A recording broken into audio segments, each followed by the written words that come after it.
Break down हो जाता है। बट जेनर डायोड में ये इस चीज को ओवरकम करते हैं, क्योंकि जब जेनर डायोड में कितना भी वोल्टेज बढ़ा ले, ये लोड के अक्रॉस जो वोल्टेज को वो फिक्स कर देता है।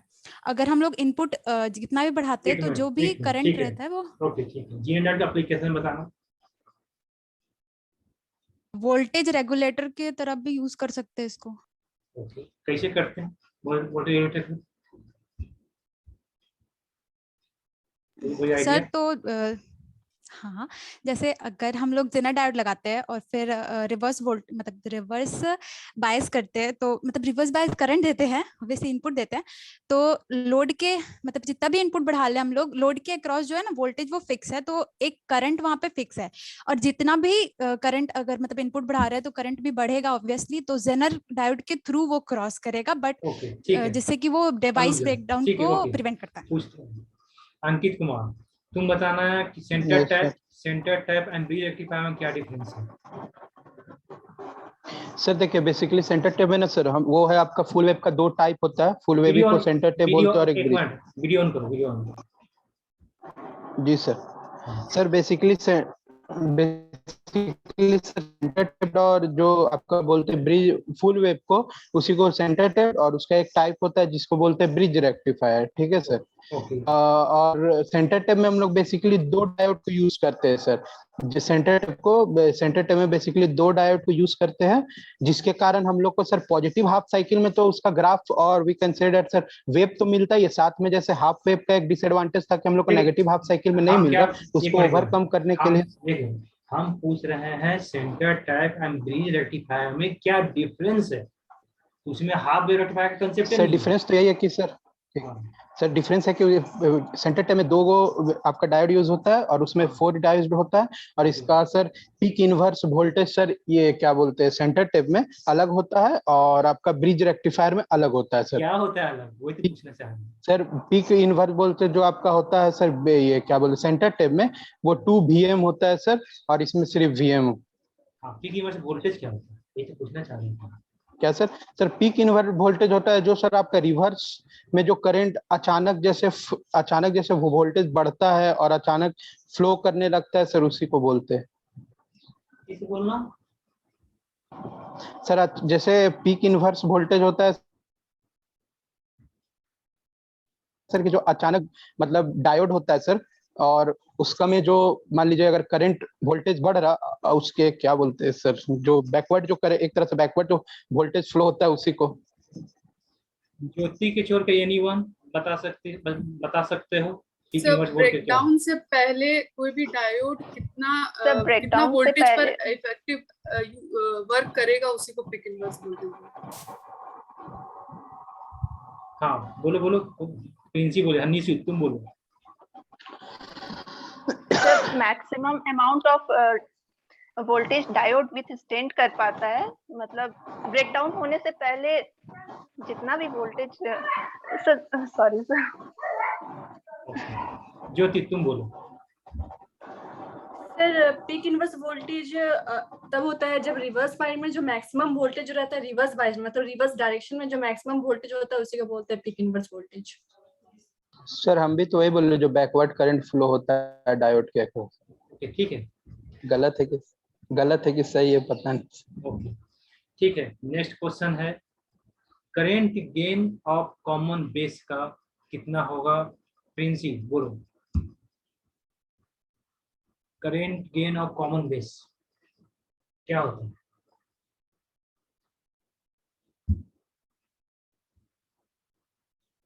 एनीवन बोलो तुम। IC बाय IE, और जो कि बहुत कम होता है कॉमन। अच्छा, बहुत कम होता है सर, बहुत कम होता है, 0.38 टिपिकल वैल्यू होता है इसका। Yes sir, IC by IE होता है।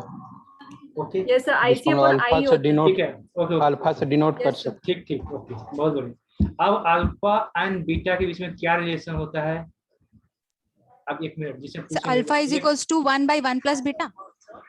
यस सर, अल्फा इक्वल 1/1 और beta is equals to 1 alpha upon 1 minus alpha.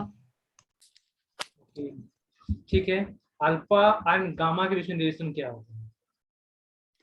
Sir हाँ, gamma is equals to 1/1 minus alpha.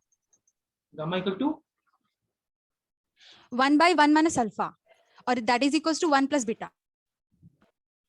Sir gamma equal to beta plus 1, जिसको हम लोग बोल सकते हैं एक तरह से 1/1 माइनस अल्फा भी। ओके, तो वही तो बोले। हाँ ओके ठीक है, वही एक मिनट। ठीक है, हमको पता है हम कहाँ बोल। हाँ, generalise equation of common emitter का जनरलाइज इक्वेशन क्या होता है? Common ID. एक मिनट, नहीं कॉमन बेस का, जिसे पूछे मुझे बताना। Common base. हाँ, कॉमन बेस का IC current, generalise equation of the current का होता है। अब हम पूछना चाह रहे हैं, चलो एनीवन बोलो, anyone. Sir IC equal to होता है अल्फा आई प्लस आईसीबीओ, जो हम लोग बोलते हैं एक तरह से reverse current, plus alpha beta ICBO. IB sir, beta IB plus 1 plus beta ICO. Ankit complete करने दो। वो कॉमन एमीटर का है। हाँ अंकित, क्या बोला तुमने? नहीं बोले दो, तुम मत बोलो। अल्फा आईसी प्लस बोलो। बोले तो नहीं सर, अल्फा तो हम नहीं बोले। हाँ, क्या बोला? बोलो। आईसी इक्वल टू सर हम आईसी इक्वल टू सर बोले alpha I E, alpha I E, okay, plus IC plus ICBO. Okay, ICBO. आप बताना इस सही है कि गलत है? सही है सर। सही है, सही, गुड। अब आईसीबीओ एंड आईसीईओ में क्या रिलेशन है? Sir IC plus beta ICBO. Okay ठीक है। अब यहाँ पर ये बताना कि मॉस्फेट एंड बीजीटी में क्या डिफरेंस है? ज्योति तुम बोलो। सर मॉस्फेट में क्या होता है कि बस मेजॉरिटी चार्ज कैरियर की वजह से हम लोग को वोल्टेज करंट निकलता है, बट बीजेटी में क्या होता है उसमें माइनॉरिटी चार्ज कैरियर का भी इन्वॉल्वमेंट होता है। और बीजेटी जो होता है मेरा ये सब, हाँ, उससे क्या होगा सर? जिसकी वजह से क्या होता है कि एरर जो मतलब आता है वो ज्यादा आता है मेरा बीजेटी में एज कम्पेयर टू मॉस्फेट। अच्छा, माइनॉरिटी चार्ज कैरियर की वजह से एरर क्यों आ रहा है? एक मिनट, आ रहा है तुम्हारे पास, आ रहा है, पहले ज्योति बोलने दो। हाँ, माइनॉरिटी चार्ज कैरियर की वजह से एरर आ रहा है, क्यों आ रहा है सर? क्योंकि कलेक्टर के थ्रू जो एक मिनट सर, डिफ्यूजन और क्या था सर? कौन सा करंट? एक मिनट सर। सर याद नहीं। कोई बात नहीं। सर आईसी माइनॉरिटी करंट की वजह से आईसीओ लीकेज करंट होता है, और आईसीओ जो है वो थर्मल अनस्टेबिलिटी का कारण होता है बीजेटी में, तो उसको ओवरकम करता है मॉस्फेट। बिकॉज मॉस्फेट में जो इसको माइनॉरिटी चार्ज कैरियर्स को कंसिडर नहीं किया जाता है, तो जिससे कि लीकेज करंट भी रिमूव हो गया, जो कि हम लोग को सबसे बड़ा प्रॉब्लम थर्मल अनस्टेबिलिटी को भी हम लोग ओवरकम कर लेते हैं। और प्लस मॉस्फेट एक वोल्टेज कंट्रोल डिवाइस है, और जो बीजेटी होता है वो करंट कंट्रोल डिवाइस होता है, और इसका भी जो क्या गेन बैंडविड्थ प्रोडक्ट शायद लेस होता है मॉस्फेट का इससे बीजेटी से। हाँ, और क्या होता है? हाँ, एक सिमेट्रिकल डिवाइस होता है ये, सॉरी मॉस्फेट, क्योंकि और जो बीजेटी होता है वो लोग एसिमेट्रिकल होता है क्योंकि सबका साइजेस अलग अलग होता है। हाँ ठीक है, तुम बोल दो, तुम्हारा हो गया। अब ठीक है, अब अंकित कुमार तुम बोलना कि जी सर। इंटीग्रेटर जो पढ़ते हैं ऑपरेशन एम्पलीफायर में जो यूज करते हैं। जी सर। अच्छा, हाँ, तो वहाँ पर उसका कैपेसिटर कहाँ पर होता था, कुछ याद है? जी सर, हम लोग को इंटीग्रेटर जब पढ़ते थे तो उसमें जो फीडबैक जब हम लोग देते थे ना सर, तो कैपेसिटर को हम लोग फीडबैक का जहाँ जो पोर्शन होता है वहां पर हम लोग कैपेसिटर को रखते थे सर। ठीक है, तो उसका मतलब आउटपुट कैसे फाइंड? जैसे सर आउटपुट का फॉर्मूला बताया आपको पूरा, मतलब फॉर्मूला तो उसका हमको पता था सर, जैसे कि V0 होता है सर 1/RC। हाँ ठीक है, छोड़ो। जी सर। हाँ, अब यहाँ बोलिए सर। ओके, अब नेक्स्ट क्वेश्चन यह है कि किसी ने बताया कितने मॉस्फेट थर्मल स्टेबल है, और एक पॉइंट बोली कि क्या होता है इसमें माइनॉरिटी चार्ज का एक इन्वॉल्वमेंट नहीं है। क्यों नहीं है माइनॉरिटी चार्ज का एक इन्वॉल्वमेंट मॉस्फेट में? अरे सही बोली कि गलत बोली ये बताना। सर बोली तो ये सही है सर। हाँ तो क्यों? क्योंकि सर इसमें हम लोग जो मॉस्फेट है उसमें डोपिंग थोड़ा ज्यादा करते हैं। ओके अच्छा, और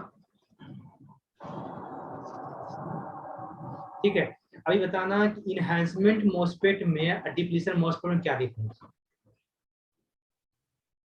सर डिप्लेशन टाइप मॉस्फेट में हम लोग का जो चैनल होता है वो बना हुआ रहता है, और इनहांसमेंट टाइप में हम लोग एनहांसमेंट में को सोर्स के वर्चुअली बीच में गैप बहुत ज्यादा रहता है, जिसके कारण से जो चैनल हमारा Virtually बना हुआ नहीं रहता, हम लोग को get to source RC voltage देख के आरसी अब तुम मत बोलना, तेरा कंप्लीट हो चुका है, ठीक है, तेरा कंप्लीट हो गया है। हाँ अब हम ठीक है, अंकित कुमार तुम्हारा भी कंप्लीट हो गया, अंकित कुमार सिंह, ठीक है, आपका प्रिंसी कंप्लीट हो, तुम्हारा भी कंप्लीट हो चुका है।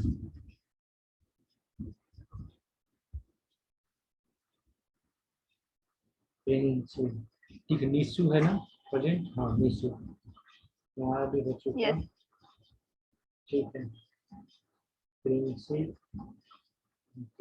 ठीक है, अंकित कुमार सिंह, ठीक है। लास्ट क्वेश्चन अब तुम लोग से पूछना चाहेंगे कि ऑसिलेटर जो हम लोग पढ़े थे, ऑसिलेटर में ये बताना है कि ग्रीन बीज ऑसिलेटर में क्या कंडीशन था?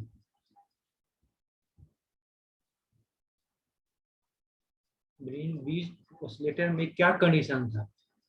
फ्रीक्वेंसी ऑफ ऑसिलेशन क्या था? जो कंडीशन क्या बोले सर? जो रेजिस्टेंस होता है वो सब डिफरेंट रहता है।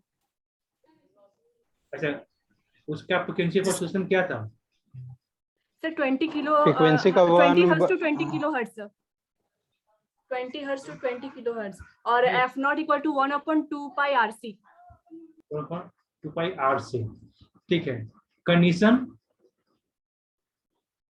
सर कंडीशन वो है कि जो अगर दोनों सेम रहेगा तब, जो कि जो नीचे में ब्रिज टाइप का, सर हमको नाम याद नहीं आ रहा, जो ब्रिज टाइप का रहता है उसमें जो रेजिस्टेंस होता है, अगर सब रेजिस्टेंस का वैल्यू एक हो और कैपेसिटर का भी वैल्यू जो लगा हुआ रहता है एक हो, तब आपका एफ नोट का वैल्यू 1/2 पाई RC होगा। अगर अलग अलग हुआ सर तो एफ नोट, ठीक है। अब बताना कल्पित ऑसिलेटर का क्या होता है कंडीशन फॉर ऑसिलेशन के लिए, कंडीशन पूछ रहे हैं sir beta equal to C2/C1, beta equal to C2/C1, और अच्छा, और इसका फ्रीक्वेंसी जो मेरा होता है 1/2 pi root under C1 plus C2 L C1 into C2, क्योंकि मेरा सीरीज में रहता है कैपेसिटर। कंप्लीट हो गया, और ये निकल कोई बच गया?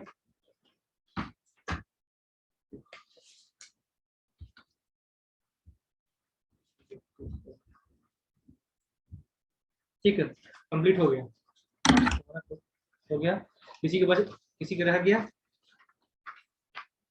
इन लोग का नो सर, कितने लोग रह रहा गया? तो होगा बहुत कोई सर, आया तो नहीं। 1 2 3 4 5 6 7 8 9 10 लोग रह गए हैं, 27 लोग हो गए, ठीक है।